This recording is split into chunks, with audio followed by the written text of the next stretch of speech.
অন্যের কথা শুনবো, অন্যকে নিয়ে গবেষণা করব, কিন্তু চলার সময় নিজের মতামতটা নিজের বিবেকে যেভাবে বলে সেভাবে। অন্যকে সম্মান দিয়ে সম্মান নেব, কিন্তু অন্যকে সম্মান না দিয়ে তো সম্মান নেওয়া যাবে না। আবার আমাদের এই পুরো সমাজটাকে পরিবর্তন করার জন্য দুজন লোক প্রয়োজন। কে? একজন বাবা, একজন মা। ওনারা কিভাবে পারেন? ওনারা ওনাদের সন্তান একজন থাকুক থাকুক, ওনাদেরকে ছোটবেলা থেকে যদি মোটিভেটেড করে রাখেন কিভাবে সমাজের ভালো করতে হবে। যেমন 1972 সালে সাইকেল চালানো শুরু করেছি, রাস্তায় দেখেছি যে চাকা চলতে গিয়ে গর্ত হয়ে গেছে, নিজের লামছি নেমে মাঠের লোকে যে ভাববে ভাইয়া আমাকে কোদালটা দাও, আমি জায়গাটা ভরবো। আমি হয়তো দুই কোদাল ভরেছি, কিন্তু ওই লোক চিন্তা করছে ছেলেটা কলেজে যাবে, ওনারা ভরে দিয়েছেন। তো আমরা নিজেরা আগে কিছু ভালো কাজ করা শুরু করবো, দেন আমাদেরকে অনুকরণ করে আমাদেরকে যারা অনুসরণ করবে তারা এই ধরনের কাজে আসবে।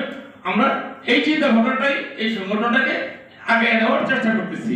আর সংগঠন বিভিন্ন রাষ্ট্রীয় অর্গান যারা আছেন, যেমন 298 জন অতিরিক্ত সচিব আছেন, অধিদপ্তর, এই অধিদপ্তরগুলিতে যদি কোনো ত্রুটি বিচ্যুতি থাকে তাহলে আমরা চেষ্টা করব যে এই ত্রুটিগুলি বিনয়ের সহিত কাকে স্মারকলিপি দিলে সুন্দর হবে, পরপর আমরা এটাকে ওই মনিটরিং করলে কি করা যায় এইভাবে আমরা দৌড়ানোর চেষ্টা করব। এটাই অ্যাকচুয়ালি এই প্রতিষ্ঠানটা বা আজকে আত্মপ্রকাশ করার ইয়েটা মুখ্য উদ্দেশ্য। এটাই আমি যতটুকু বুঝতে পারছি। এর